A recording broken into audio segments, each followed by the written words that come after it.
Heavy industry requires immense, sustained heat. As global efforts to decarbonize accelerate, it is becoming clear that simply electrifying everything is physically impossible. Steel smelting, cement production, and heavy transport operate on energy demands that current electrical grids cannot support alone. The failure point for chemical batteries in these sectors is volumetric energy density. To run a massive industrial furnace or power a cargo ship across the Pacific, the sheer size and weight of the batteries required negates their utility. We have to look past direct power and instead engineer a new energy carrier. This requires a complete physical vector, a substance that can be produced, transported across long distances, stored indefinitely, and then converted into usable energy at the exact point of demand. This graphic outlines hydrogen's role. As the lightest element, its physical properties make it a versatile energy vector. The blue hexagon highlights its energy density. When compressed, it stores massive power in a fraction of space of batteries. The teal section shows its secondary function, a clean industrial feedstock, replacing coal to reduce iron ore or produce ammonia. For sectors where electricity cannot perform the work, hydrogen provides the physical pathway to displace hydrocarbons without collapsing industrial output. The molecule itself burns clean, yielding only water and heat. But extracting hydrogen from other compounds requires significant energy, meaning its actual life cycle carbon footprint is dictated entirely by how it is produced. Operating a global hydrogen network demands institutional-scale expertise in fluid dynamics, high-pressure thermodynamics, and complex chemical engineering.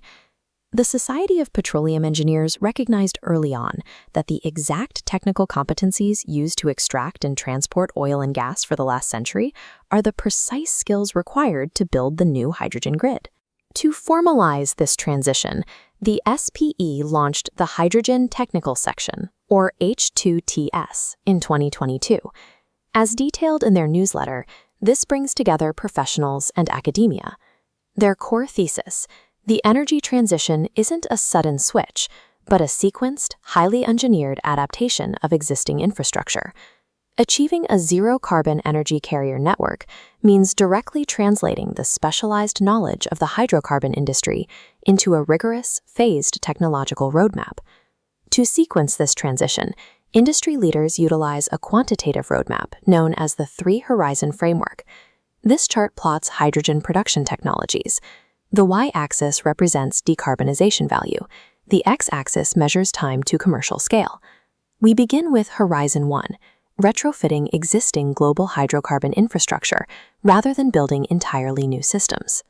Baseline technologies include steam methane reforming, partial oxidation, and autothermal reforming, established high-volume processes.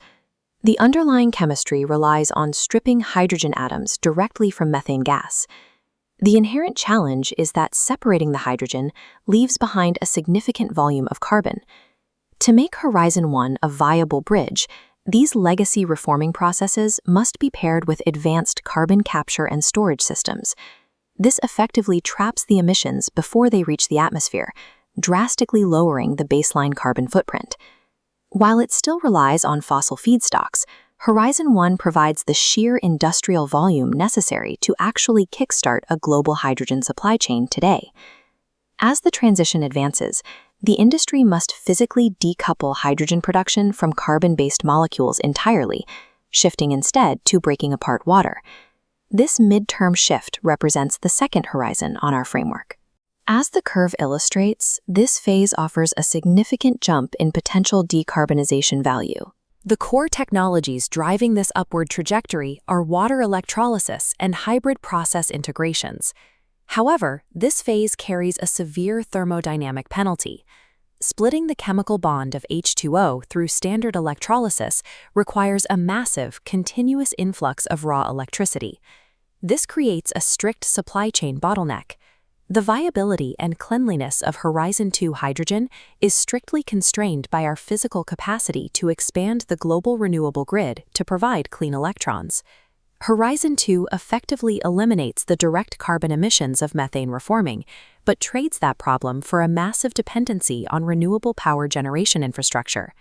To achieve true optimization, the industry looks further down the timeline toward a frontier where efficiency and zero-emission targets align. This brings us to the complete official three-horizon framework chart. The third and final curve maps the highest value production methods. At a peak of this timeline, we find the ultimate targets for current research: high-temperature electrolysis and methane pyrolysis.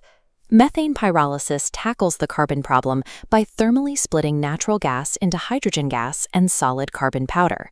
Because the carbon never bonds with oxygen, it entirely step-sides the creation of gaseous CO2 emissions.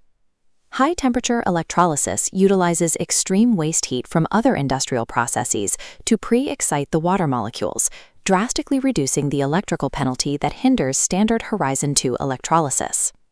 Horizon 3 achieves true zero-carbon, high-efficiency production.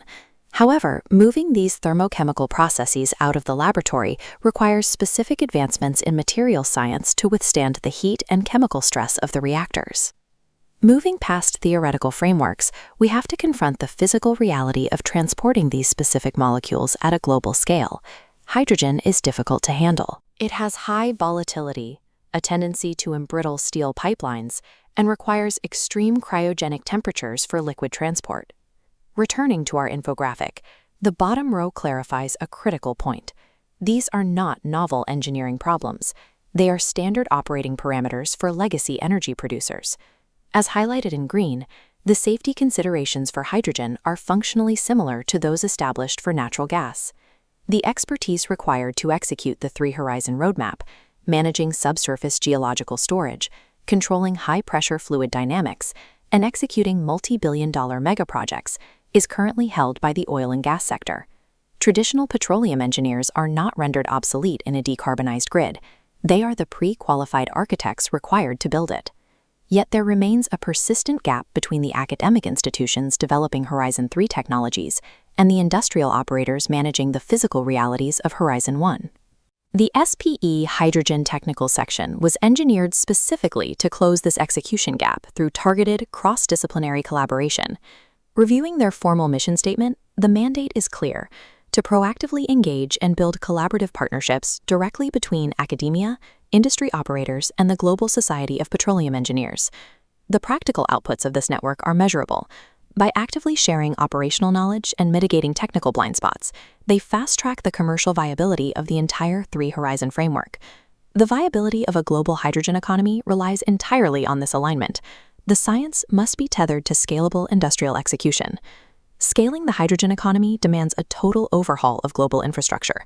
Through organizations like SPE H2TS, the engineering workforce that built the modern energy system is now directing its execution.